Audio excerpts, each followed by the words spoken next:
स्वागत है आप सभी स्टूडेंट का सुजस आधारित राजस्थान के इस पार्ट में। इस पार्ट में आज हम 3 फैक्ट पर बात करेंगे और छोटे छोटे फैक्ट है लेकिन आपके एग्जाम की दृष्टि से महत्वपूर्ण।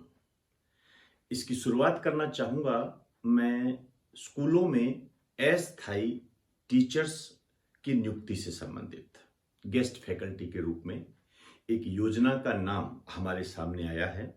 अखबारों में आपने पढ़ा होगा, काफ़ी बड़े रूप में उसको बताया गया और कई स्टूडेंट भी मेरे पास आए थे कि क्या सर हम इसमें अप्लाई कर दें।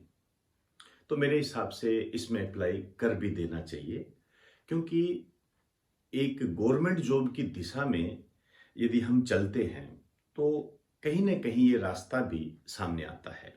आइए अब हम स्टार्ट करते हैं अस्थायी शिक्षकों की नियुक्ति से संबंधित योजना।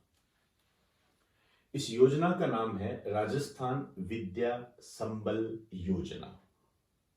देखिए, पहली बात तो इस पे जो क्वेश्चन बनेगा वो इस तरीके से बनेगा कि विद्या संबल योजना क्या है।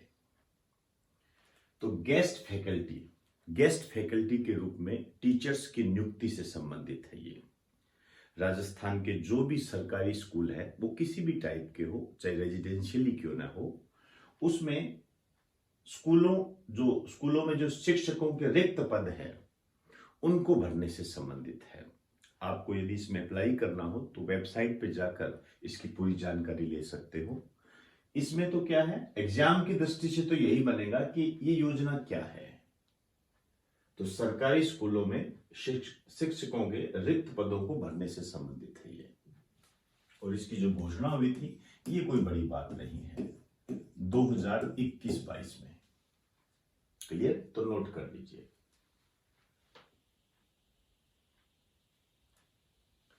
अब मैं बात करना चाहूंगा एक ऐप पर, और ऐप है दिसारी। इस ऐप को जो डेवलप किया है इमरान खान ने। ये अलवर के संस्कृत शिक्षक है। ये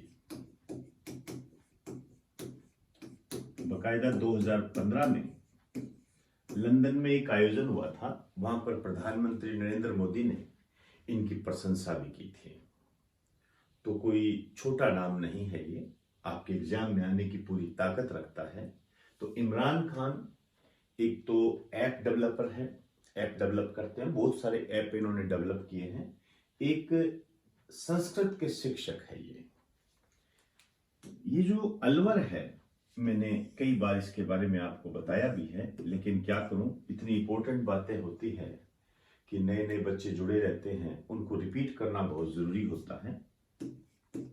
राजस्थान का स्कॉटलैंड कहते हैं इनको।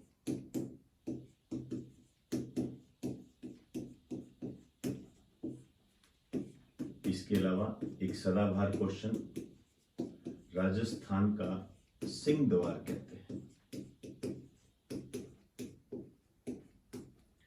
और जो दिसारी ऐप है ये कंपटीशन की तैयारी से संबंधित है। जो स्टूडेंट कंपटीशन की तैयारी करते हैं उनको ये कंटेंट उपलब्ध करवाती है, जैसे पटवारी की तैयारी, आरएएस की तैयारी एक्सेट्रा। एक लाइन लिखिए, यह प्रतियोगी परीक्षाओं की तैयारी से संबंधित है।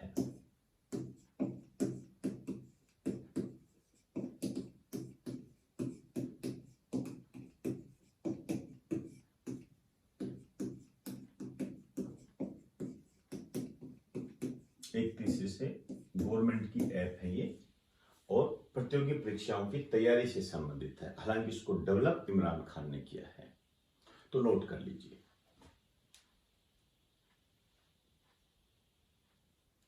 अब मैं बात करने जा रहा हूं मेले पर। आपने राजस्थान पत्रिका में पूरा बड़ा सा एक पोस्टर देखा होगा। ये जो पोस्टर आ जाए अखबारों में, आप जो भी सरकार के जो पोस्टर देखते हो, ध्यान रखना वो आपके एग्जाम के क्वेश्चंस होते हैं। ये अलग बात है कि आप उसको किस रूप में लेते हो, कितना उसको विस्तार देते हो, किस तरीके से आप उसको तैयार करते हो, ये इस बात पर डिपेंड करता है। जैसे पुष्कर मेला, आपने अखबार में पोस्टर पढ़ा। अब मैं इसको कैसे विस्तार दूंगा, इसको ध्यान से समझिए। 1 से 8 नवंबर 2022 को इसका आयोजन हो रहा है और पर्यटन विभाग कर रहा है राजस्थान सरकार के द्वारा। तो सबसे पहले तो आपको यहां पर यह पता होना चाहिए कि राजस्थान के पर्यटन मंत्री कौन है वर्तमान। पहले तो ये पता होना चाहिए।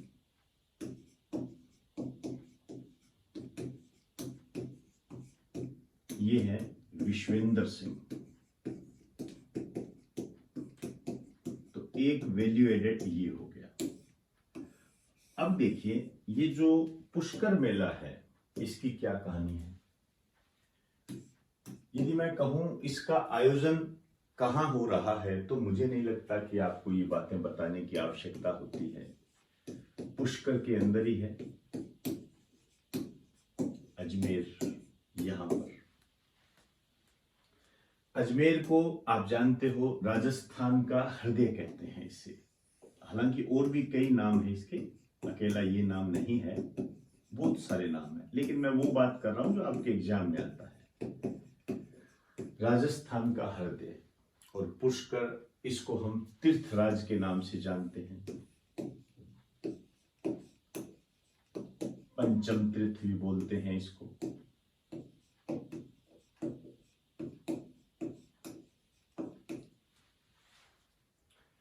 अब देखिए, ये जो पुष्कर मेला है इसका जो अन्य नाम है इसे कहते हैं रंगीन मेला।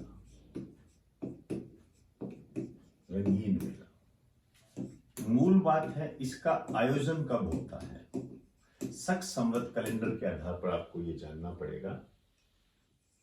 इसका आयोजन होता है कार्तिक शुक्ल अष्टमी से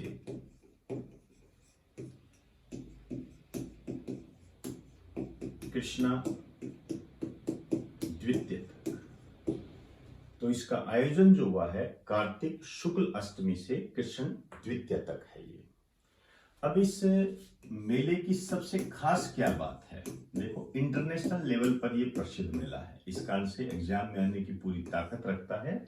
इसकी जानकारी हमें पुराने पेपर देते हैं। दो बातें ध्यान रखना। एक तो सर्वाधिक विदेशी पर्यटक आते हैं।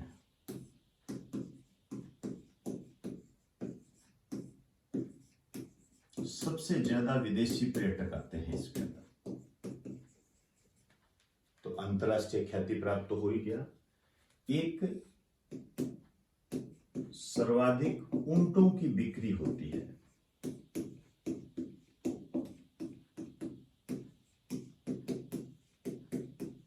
सबसे ज्यादा ऊंटों की बिक्री होती है यहां पर, ध्यान रखिए।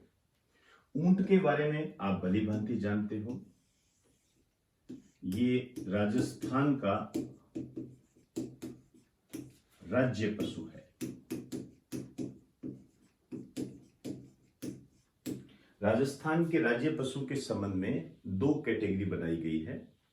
एक तो है वन्य जीवों की दृष्टि से तो चिंकारा हो जाता है, और एक पालतू पशुओं की दृष्टि से है ये ऊंट है।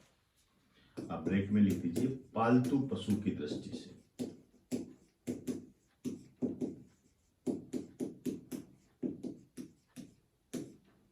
और ये जो घोषित हुआ था ये 2014 में हुआ था। ये 2014 में। मैं वापस रिपीट कर दूं, राजस्थान के राज्य पशु की दो श्रेणियां होती है। एक वन्य जीवों की दृष्टि से, वन्य जीवों की दृष्टि से जब हम बात करते हैं तो चिंकारा, और पालतू पशु की दृष्टि से जब हम बात करते हैं तो वो होता है ऊंट। तो एक बार आप इसे नोट कर लें।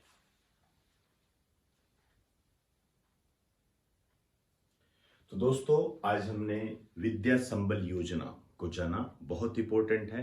केवल इतना ही ध्यान रखना है किससे संबंधित है। इसके अलावा पुष्कर मेला को हमने जाना। हालांकि पुष्कर मेला की जानकारी मैं राजस्थान इकोनॉमिक्स के तहत जब हम पशुपालन करते हैं तब भी इसकी विस्तार से बात करते हैं। तो दोस्तों, इन्हीं शब्दों के साथ आपसे इजाजत चाहूंगा। आप सभी को मेरा नमस्कार।